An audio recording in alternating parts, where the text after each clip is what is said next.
Metro Boomin versus Madlib, two amazing producers with a style of their own. But what happened when both flipped the exact same sample? Well, today we're putting their beats side by side to see who came out on top. You're about to see a side of their production that's never been shown before. So let's settle this once and for all, and let's find out who sampled it better. In this video, we're going to be breaking down how both of these producers made beats using the exact same sample, the different sampling techniques they used, and even some ideas that you can use for your own beats. So let's start off by looking at the sample itself. Just like a blanket, your love is all around, keeping me so safe and warm. This is an 80s soul record from one of the most sample artists of all time, and both Madlib and Metro find their own unique approach to this sample and end up with really different beats. First, we'll look at Metro Boomin's beat when he used this sample in 2023 for Young Thug's Oh You Went. Hey, you went flying bit the spur. Hey, you went driving around the world. Hey, you went. I will load this sample up into my sampler. By the way, if you ever struggle finding samples like these when you make beats, you can download my free sample goldmine cheat sheet. This is a list I compiled of the best YouTube channels for samples. There's more than 100,000 samples on this list, including a soul section if you're a fan of this sample. Anyways, back to the sample. While there are a lot of usable pieces in it, the part that Metro Boomin focuses on is this section here near the intro.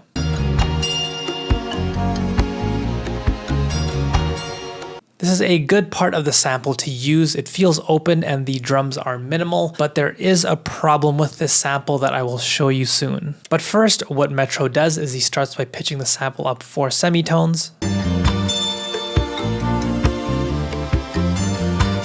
The guitar in the sample starts to feel much brighter, as well as the strings. And then from here, Metro Boomin doesn't simply just loop this like many producers would. And part of the reason why is because this actually can't be looped. Take a listen to what happens if we try looping this sample.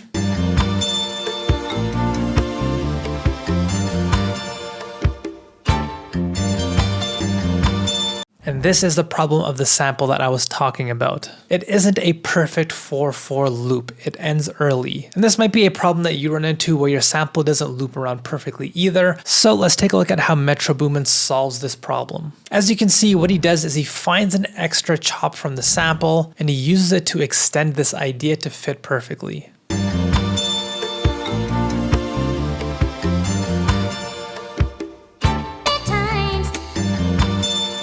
Then, to make sure the beat doesn't feel repetitive or boring, he finds similar chops for another loop. And this one's even more impressive than the first. You can see we have multiple chops being used, as well as some layering where multiple chops are playing at the same time.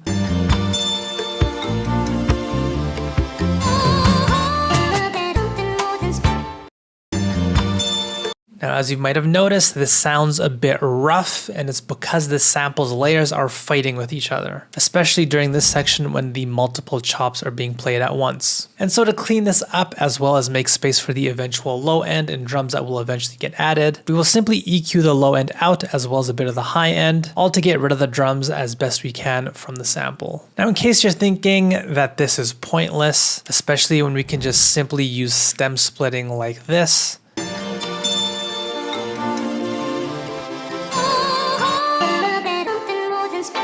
keep in mind this beat was made in 2023, so it's kind of hard to know if stem splitting was used as it wasn't as popular at the time. So for now, we'll use this EQ'd version of the sample, and then from here we have the trap drums that get added into the beat. We have our hi-hat, and our snare and kick, and our bass, but there are 2 different variations or versions of these patterns that get used for the beat. So let's take a look at these 2 versions and how the beat changes between them. First off, one of the versions has an 808 being used, and the sample also gets a low pass filtered.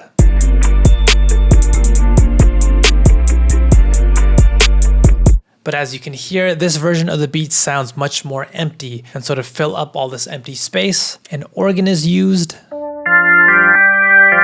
and it's played alongside the sample.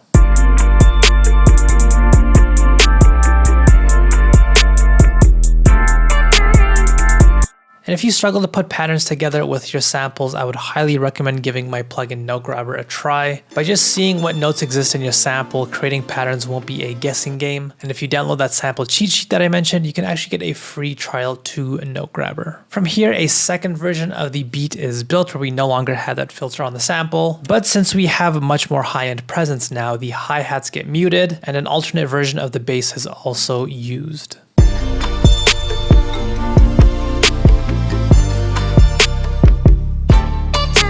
And these different pieces get switched out and swapped for one another throughout the entirety of the beat, and that is how Metro Boomin used this sample. Now let's take a look at how Madlib used this exact same sample in Smoke Theme for Dankery Harv back in 2011. Alright, so you're gonna kick it with you for a while. Oh, nice, listen to it. But listen. Funny name for a beat. And in this beat, you are going to see a lot of odd and unusual sampling and beat making ideas, which is no surprise when it comes to Madlib. So once again, let's bring the sample into our sampler. And it's this different section here later on in the sample that Madlib chooses to build his beat around. So the first thing that he does is he pitches it up 3 semitones. And as with most Madlib beats, the sample is made to sound much more grimy and dirty. Here I'm using a Serato plugin called Hex to do this, which I got for free by the way, just for the sake of transparency. And you can hear the difference when this is on and off. And this piece here is the main loop, the core idea for Madlib's beat.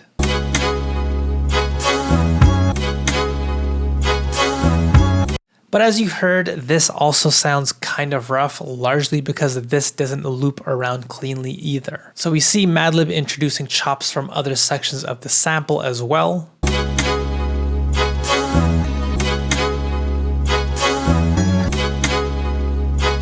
This helps smooth out the loop so it doesn't have that loud kick that just comes out of nowhere from the sample at a random time. And you can see Madlib uses different sections from the sample to keep these chops interesting. But from here, in typical Madlib fashion, he also creates lots of variations of this idea. For example, here is yet another one.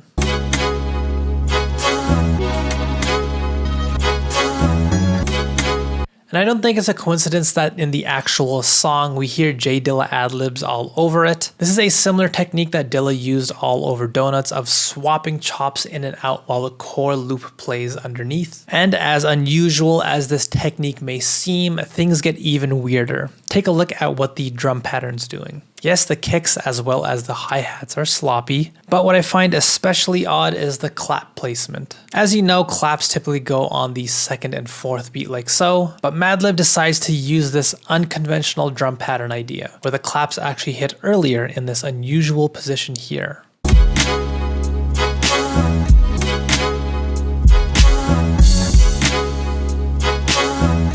But what's also bizarre about this beat is that Madlib purposely creates loops that aren't full loops. For example, this is yet another version of the core loop that he builds.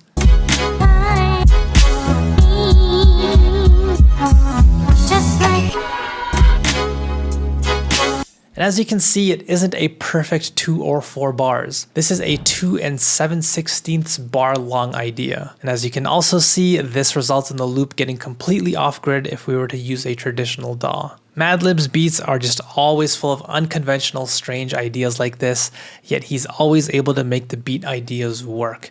It's just truly impressive. But now it's my turn to try to impress you. How about I use this very same sample and see if I can make a beat that stands up to these 2 producers. Now, a warning beforehand, I'm not good at using soul samples at all, so I might end up making a complete dud here. Let's just see what happens. Let's load this sample up, and the first thing I'm going to do is use stem splitting. One of the reasons why I struggle with soul samples is because they are often very big with lots of instrumentation, and I like layering my own sounds into the beat, so stem splitting will help with this problem.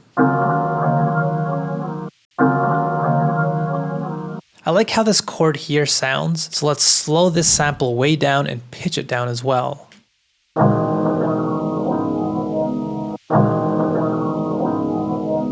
The reason why I'm doing this is because I just like warmer beats, ones that have a lot of low mid frequencies, and so by repitching the sample down, I'm pushing my sample down to fill that range of frequencies. Next, let's see if we can find some other chops in the sample that work well with this idea so far.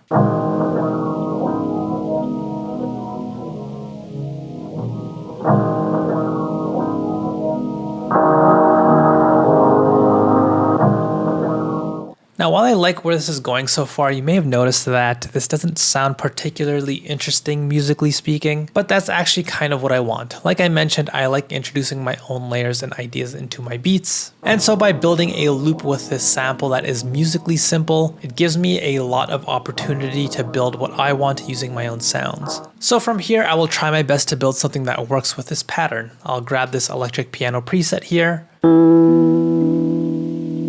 And then I will use Note Grabber to see what notes I should and shouldn't use for my pattern. So here I got a D sharp, a G sharp, and an E. Over here we have an F sharp and an A sharp down here. There's also these tiny C sharps down here as well.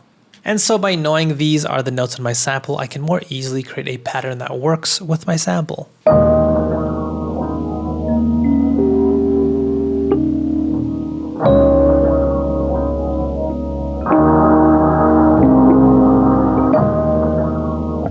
Then from here, I can literally just copy and paste pieces from this pattern that I built here and use other sounds to help layer and get this beat to sound more colorful.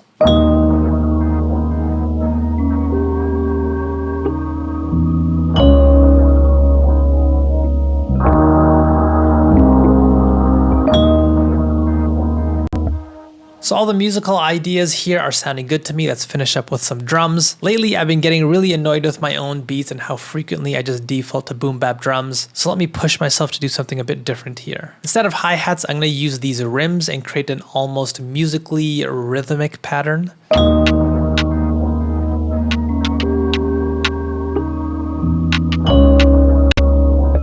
And instead of a traditional snare or clap, I will also use a rim again. But this sounds weak and thin, so I will add some saturation and reverb on top of it, just so it takes up more space and has the presence that an actual snare would.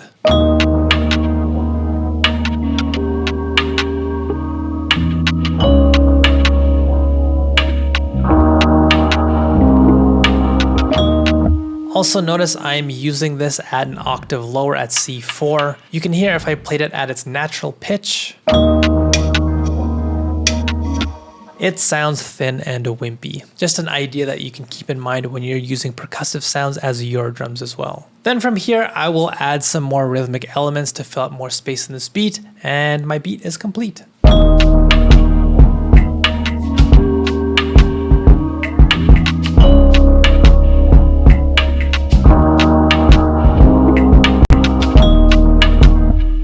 So let me know whose beat you liked the most. Did I make a dud? I hope not. Again, if you want that free sample cheat sheet, click the box right next to me. You can get it for absolutely free, plus you'll also get a free trial of Note Grabber with it. Hit like and subscribe, and that's about it.